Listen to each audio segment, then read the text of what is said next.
All right, we are back with another Stable Spotlight. We are at ETH Denver with Mr. Tom from Arculus. Tom, how are we doing? Good. How are you doing? It's been a good conference so far. I'm really excited for this spotlight because we have physical products in front of us that we can show the camera and we can do. You always, Tom, we've had many conversations. You always have cards with you. It's great. Give us a quick intro on yourself and Arculus. Sure. Tom Deletto, head of product at Arculus. Arculus is a hardware wallet, self-custody hardware wallet designed to be easy to use and transactional, right? You know, traditional hardware wallets have been secure, but really difficult to use and not at all transactional. Like, you know, with a traditional hardware wallet, you're not going to walk into a store and buy a cup of coffee, buy a sandwich, do something simple like that. They're really made to live in the basement and be attached to your computer with a cable. They're not easy or transactional. Arculus is on a credit card form factor, designed to be super easy to use and transactional. So this one's just a hardware wallet. We sell this direct to consumers. We also have a version, this is my corporate card, that allows the same card to be a Visa card, Mastercard, self-custody hardware wallet, and a passkey authenticator, all on the same physical device. I love what we're looking at here. So I'm thinking about my hardware wallet. It's sitting in my closet. Don't tell anyone.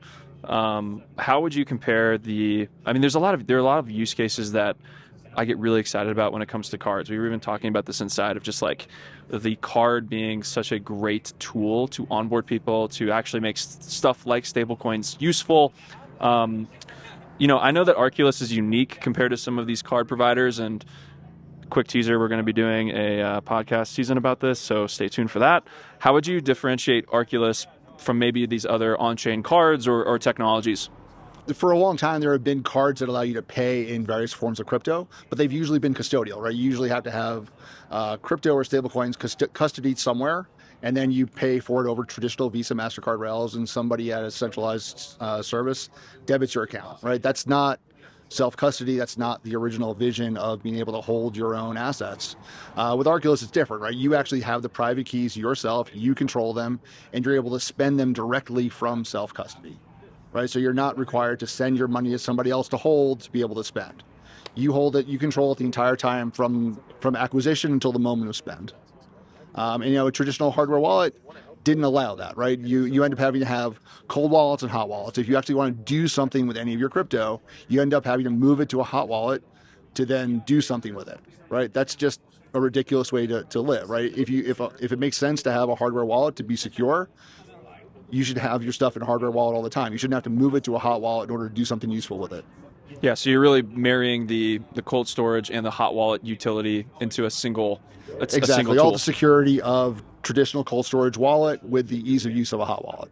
And where do stablecoins come into play here? Where do you see like a stablecoin issuer, asset, transaction system? Like, how do you think about generally stablecoins fitting into this vision? Yeah, I mean, stablecoins are the easiest way for people to wrap their heads around the concept of spending digital assets, right? It's a little, you have to kind of do math in your head if you want to spend something that's not denominated in dollars.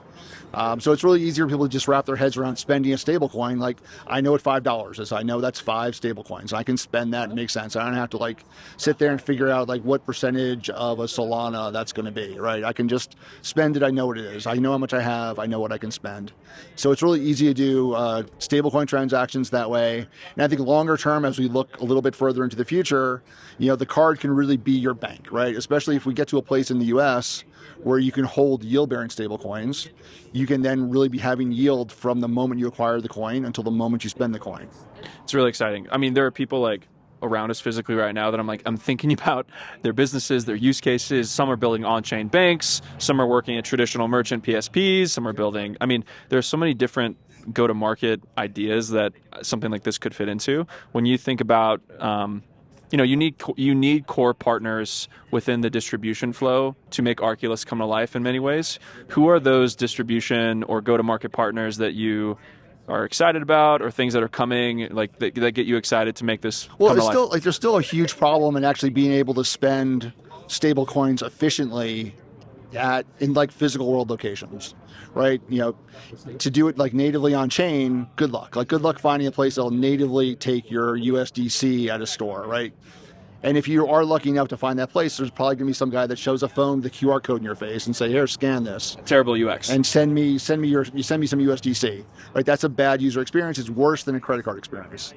It's great for the merchant because they're essentially not paying the higher interchange rate on that transaction.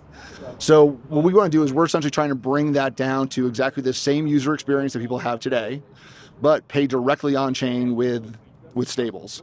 Now, because of the physical world, because of the POSs out in the world, you can't do that overnight. You can't suddenly have every millions and millions of merchants suddenly accepting crypto natively on chain. So a card like this one combines the hardware wallet and Visa or Mastercard. So I know I can take this card and walk into any store anywhere in the world.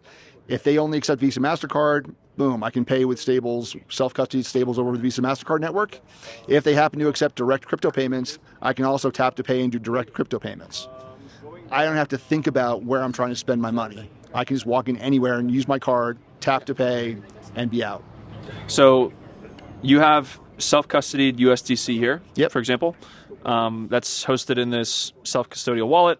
You go into this coffee shop, yep. You tap to pay, that's processed through the Visa network. Where does the USDC, it leaves your wallet to pay for your coffee. Where does it go? Like, is that directly going to Visa and they're processing it? Does it go to the merchant? It sounds like it's sort of there's both. A settlement process where, so technically it's treated within Visa as a collateralized credit card, but it really functions as a debit card.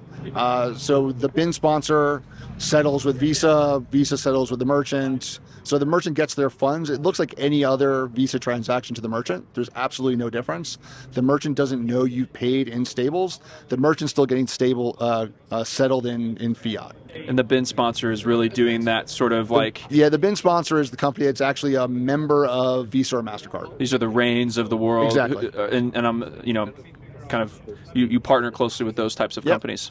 Yeah, exactly. This is our corporate card. Reigns our BIN sponsor for our corporate card, and essentially they have the direct membership with Visa in order to enable that settlement of that USDC transaction. It's really cool. I know that you've been hustling hard. You probably go to more events than most people.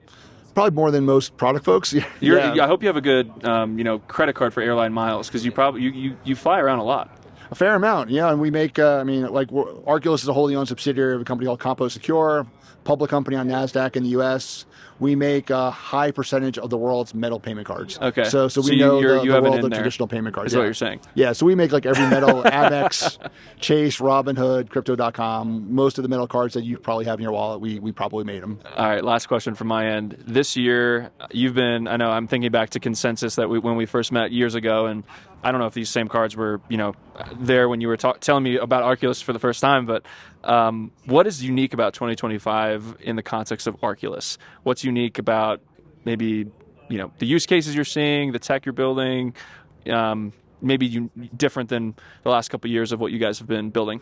I think it's a combination of the technology continues to mature, and obviously the regulatory environment has changed dramatically over the last month or two. Right, so now there's stablecoin legislation that's going to be probably passed this year, a whole bunch of digital asset legislation that's probably going to be passed, and it's going to open up the door to these real physical world stablecoin payments. We recently just finished up essentially that tap to pay stablecoin payment terminal, so that you can essentially pay with cash with just a simple tap. The other great advantage there for merchants, there's the cost savings of the interchange, but there's also the capital efficiency. Right, today it still takes time for a merchant to get their money when you buy something. Even if you pay in cash, there's still cash sitting in their register for hours or days before they actually are able to do anything with that money. With a stablecoin transaction, a merchant can put that money to work instantly. So it's much more capital efficient for merchants in addition to the cost savings. Is Arculus thinking anything strategically about, I know I said I wouldn't ask you any more questions, but here I am. I'm thinking about a stablecoin asset that does what you're talking about, where, it ends up in a merchant's wallet or account, maybe with Arculus or something like that. Like, are you guys thinking strategically about issuance or, becoming a part of that type of flow or helping merchants with that sort of thing, earning on those things? With the traditional networks where we're partnering, we're not a BIN sponsor, so we work with BIN sponsors like Rain and other folks. On the direct crypto side, we're also going to have partners to be able to enable merchants to easily create their wallets and to be able to get settled in whatever they want. Ultimately, the vision is for this to be an anything in, anything out model, right? I pay in something that has value and the merchant receives a thing that they want that has value. It's a beautiful place to end. Tom, Thanks for being with us. Awesome. Where Thanks can so people much. I find appreciate you it. with Arculus real quick? What if people want to come check you out, get in touch, where do they buy go? our consumer wallets at getarculus.com, and you can find our technology in all sorts of other cards out there. That's your Stablecoin Spotlight. Thank you.